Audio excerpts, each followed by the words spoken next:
started with music this time. First time ever for that.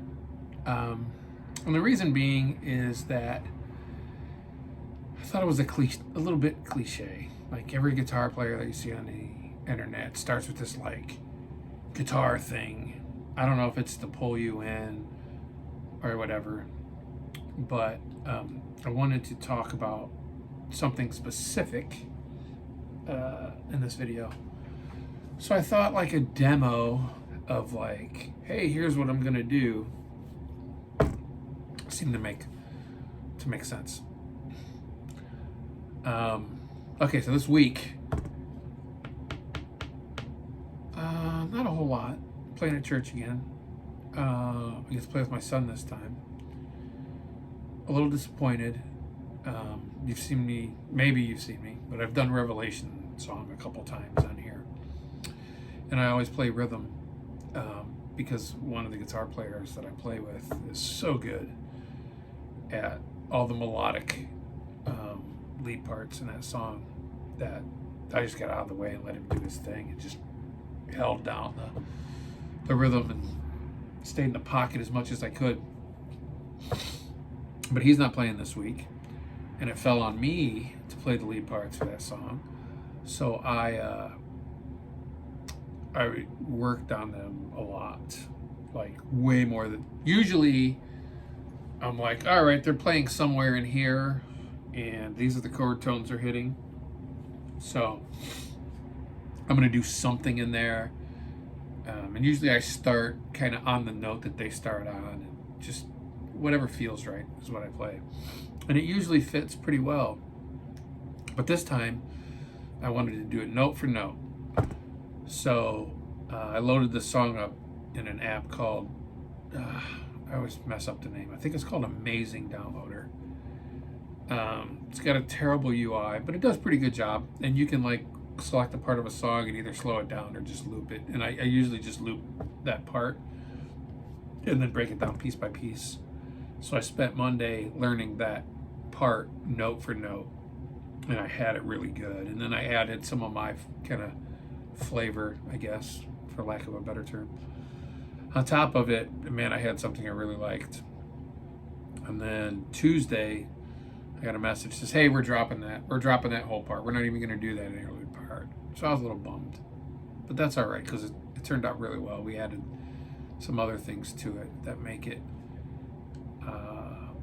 stand out. We always have a tendency to like mix songs up a little bit, and our team is talented enough that we can like throw a drum break in here, a little interlude in here, or mix a different song right in the middle of it, whatever. It all seems to work pretty well. So that was a little disappointing for me, but it turns out really well, and the rest of the set's pretty good. And then I'm off. I don't play at church next week, which is good because I have that Silent Night thing that I want to try to release by Thanksgiving. So by next weekend, I'd like to release that and then have a video where I play through kind of my interpretation or my arrangement of that tune. Oh, and I got another song sent to me, possibly for Christmas, that doesn't necessarily have electric guitar in it. And then I was asked, hey, are you comfortable writing your own parts? And I was like, yeah, that's what I do anyway. I don't actually ever play anything the way it's written. So I put some parts over top of that. I think it's pretty good. We'll see what everyone else thinks. But that might be a Christmas thing. So that'll be cool. That's it. Horrible week of work, software-wise. Terrible. But guitar-wise, it's been pretty good. So, the topic of today, which I typically don't have topics. I usually just kind of fumble around, but I thought I would have a topic. I'm part of this Facebook group, I don't know, called Guitar Music Theory or Guitar Playing in Theory or something like that. And there's a lot of questions in there. And some of them you kind of discard because they're silly. Some guy like put his hand like this and go, hey, what chord is this? And you can't teach a guy to fish like that. If you just tell him what that is, right? I'd rather kind of explain to him how he figures that out on his own. Because I'm not going to sit there and zoom in on an image and go, oh, that's a B and that's an F. I'm not doing that. And then lots of questions about modes. Everybody wants to learn about modes, and I get it. I was the same way before I knew modes, and I know them relatively well. I'm no mode expert. I can't like tell you off the top of my head what changes in a mode. I can't tell you. I mean, some of them I can. I can tell you that Dorian has a minor third and a sharp flat six. So flat 3, flat 6, I think. I don't know. See, I can't even do that. But I know what they are, and if I need to play in one, I can kind of figure it out. But I'm not gonna do it on the fly. It's kind of like sight reading. Like I can sight read, but you can't put. Well, actually, I can't sight read. I can read. I can't sight read. You can't lay something in front of me and have me be able to do it. But you can lay a piece of music in front of me, and I can read it and figure it out. I just need time. Same thing with modes. I can play in the modes. I just need time to remember what they are and kind of work them under my fingers and find all the spots on the fretboard to do something cool. Anyway, they ask a lot of questions about modes. But recently, somebody asked a question about playing how to play through changes, how to play chord changes. And the question made a lot of sense to me because I struggled with the same thing. They say play through chord changes, and they say, you play arpeggios, right? But if you play strictly through arpeggios, it just sounds like an exercise. It just sounds like you're playing an exercise. You sound like this. Oops.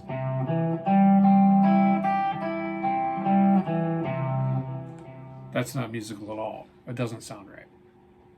So they're like, well, the other option is to play pentatonics. So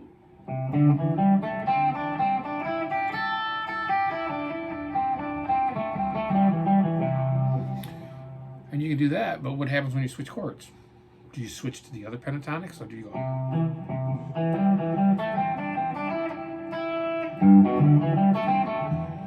Actually, that's not even right. Anyway, so what do you do? So I thought I would provide as much information as I know on how to play chord changes. And that's kind of what I was doing in the beginning. I was playing chord changes. All right. Okay. So there's 3 things that I think you need to know to play chord changes. 2 of those are kind of related, so we could say 2.5, but we'll say 3. The very first thing is the arpeggio, right? So you have to know what chord tones are in that chord, whatever chord. Actually, number 1 is you have to know what chords you're playing over. So a lot of times I'll just say it out loud to me. So if I'm doing G or C, F, G, right? I would be like C, C, F,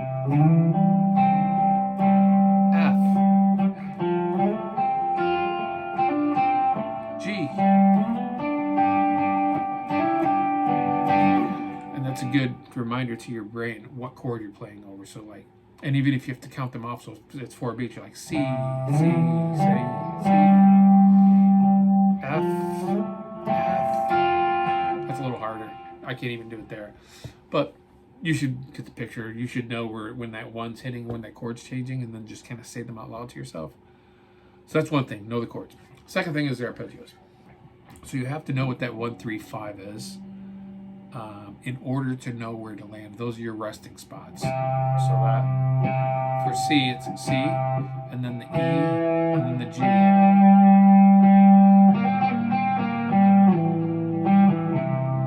That's where you want to rest because it's all going to sound like C.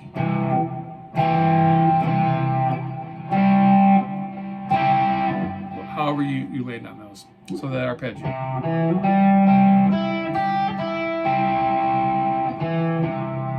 However you learn that. And there's this right? 1, 1, 3, 4.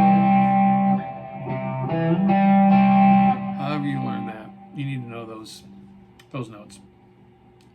Second thing is the scale. So if you're playing C major, you need to know what that major scale is. My screen just went black. I'm trying to bring it back. There it is. Okay, you need to know what that scale is. So major.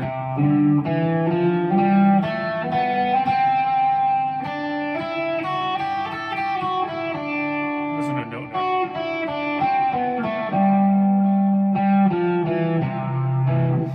Third, related to that, is your pentatonics. You need to know your pentatonics because those are always going to be safe depending on the chord you're on.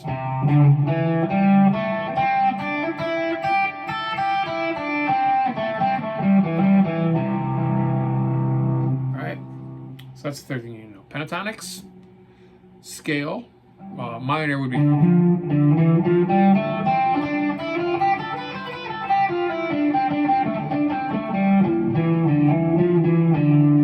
Arpeggio would be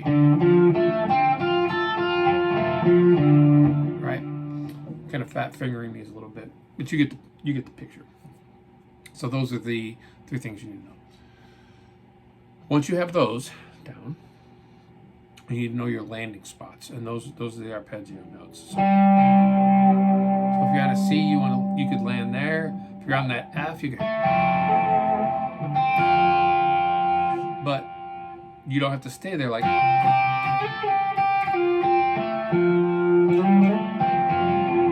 You can add other notes in there, but know that when you land, you want it to be on those chord tones, so whatever is played underneath there sounds good. Whatever you're playing over top of sounds good. Passing tones. So the passing tones are everything that's not a chord tone. Pentatonics, you're always safe. So in pentatonics, you have this one, then this would be a passing tone, and you have this, and you have this. This would be a passing tone. Then this, not a passing tone. Passing tone, not a passing tone. That's in the chord. This isn't.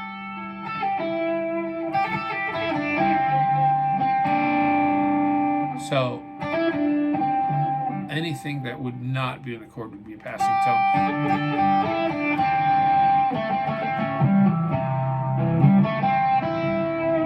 So you just want to make sure that you land on a chord tone and you rest on there. So if you do any resting, which you should, that those are the chord tones.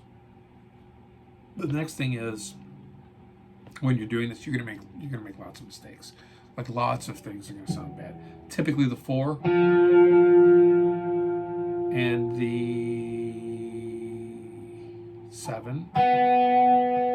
Sometimes the 7, not necessarily the 7, but the 4 is definitely gonna sound bad. That's let me think here. The 7 could sound bad, but the 4 is always gonna sound bad, unless you're playing a sus chord. Okay, we're not gonna do suspended chords today. So understand that you're gonna make mistakes, and you may slide up out of the scale. If you make a mistake, find a chord tone, go back to the chord tone. That's really all there is to it. Okay, so that's everything you need to kind of sink in your head to play the chord changes. So how do you play the chord changes then? So what I like to do is just start on the root. So I have what I played in the beginning and what I'm going to play here in a minute is C, G, 2 bars of each, A minor, F. So I know that's my first C. Here's my G. Here's another G. I have an A here. I have another one here. And that's a minor, so this C would be this is a good point. So like this 2 in this A minor scale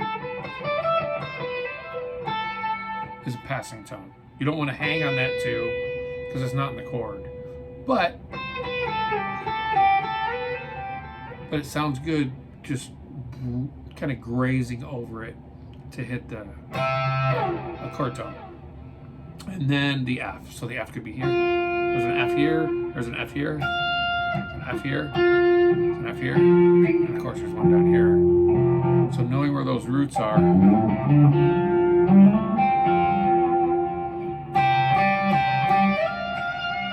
really important. So that's really all there is to know. Guthrie Trapp, who's an amazing guitar player, often says up the arpeggio, down the scale. So you could do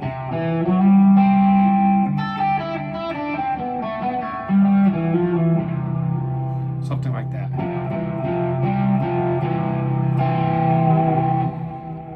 I don't necessarily do that. I just kind of concentrate on chord tones and try to hammer chords when they're in a good spot. So I'm going to jam over this, and I'm going to make a bunch of mistakes, and I'll call them out when I do, and I'll try to call out the chords as I switch to them so you can see what I'm doing. So I'll be doing arpeggios and pentatonics. I really like double stops or dyads, so I'll use those a lot. Try to call them out, make a bunch of mistakes, and maybe you have some patterns here that you can pick up and use in your playing. All right, here we go. C,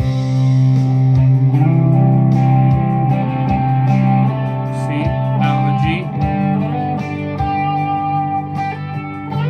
That's the G, A minor. Passing tone.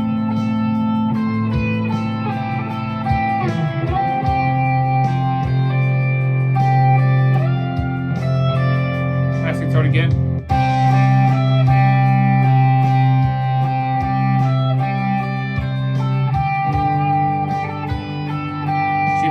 G pentatonic.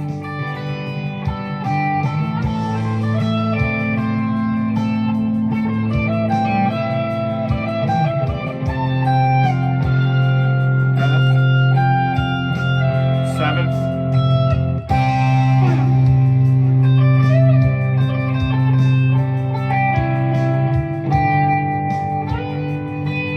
This is G.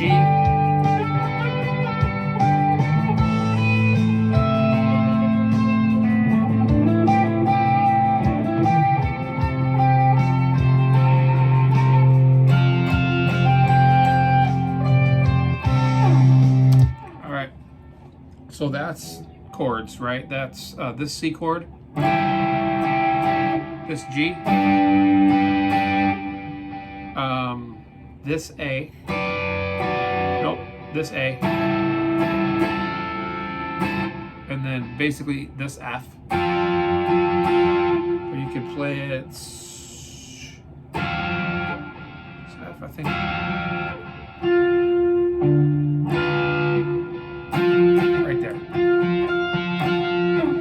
Okay, so the other thing you can do is you can stay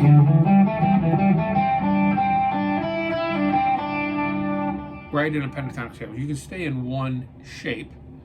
I wouldn't do it for the whole thing. While knowing where you need to land. So if you start on the C, you know you got to land on this G. So.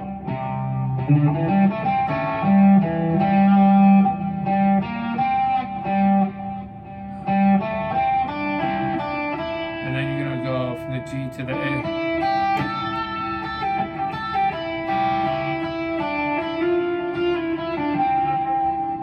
So something like that.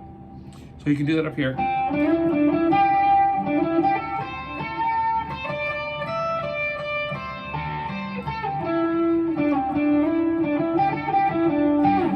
The good thing about this is you can land on any chord tone. It doesn't have to be the root note. And it can, sometimes your brain just kind of takes over and you land on what sounds good.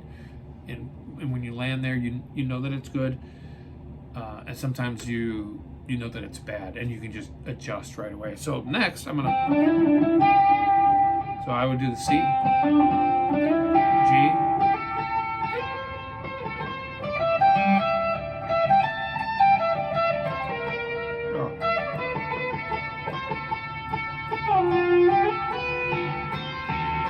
See that? That's what I mean. F. And I forgot to shift that up a fret because of the B string. I just moved up a half, or moved up one fret, half tone, to make that right, because that's the other F.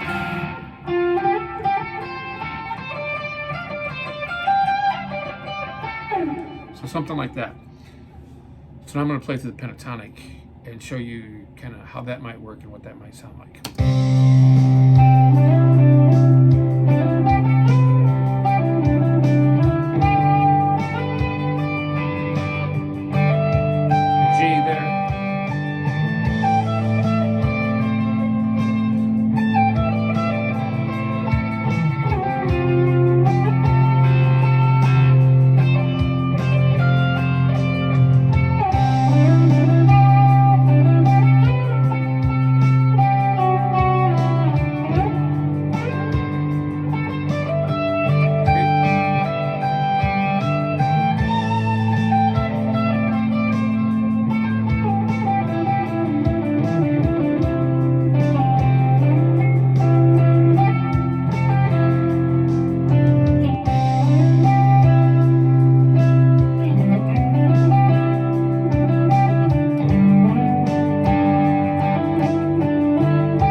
So I messed up at the end of that, but what I started to do was switch my focus of the pentatonic scale in the same area. So the C pentatonic scale,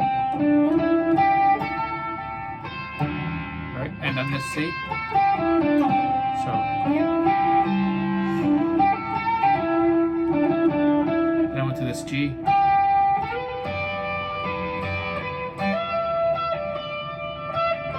That's the third of the A minor.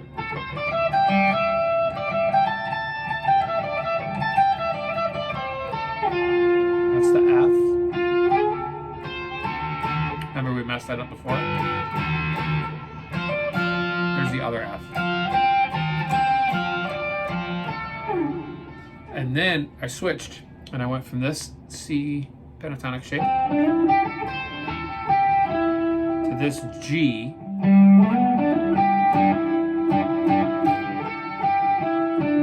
To this A minor right here.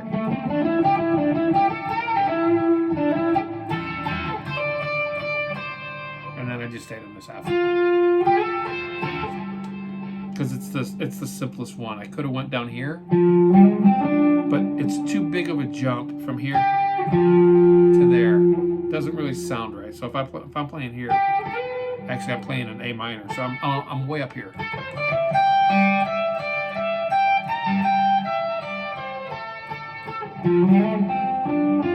I guess it sounds okay, but it's so big of a jump that I kind of want to stay in the same vicinity. So that's how you would mix pentatonics in the same shape, in the same area, with the focus being on the notes, not the shapes. So I'm not doing this.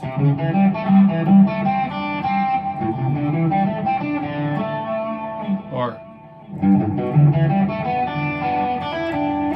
I'm just, I know there's the G. I know that's the A. I know that's the third. So it's always going to sound minor because the third is the strongest note in the chord.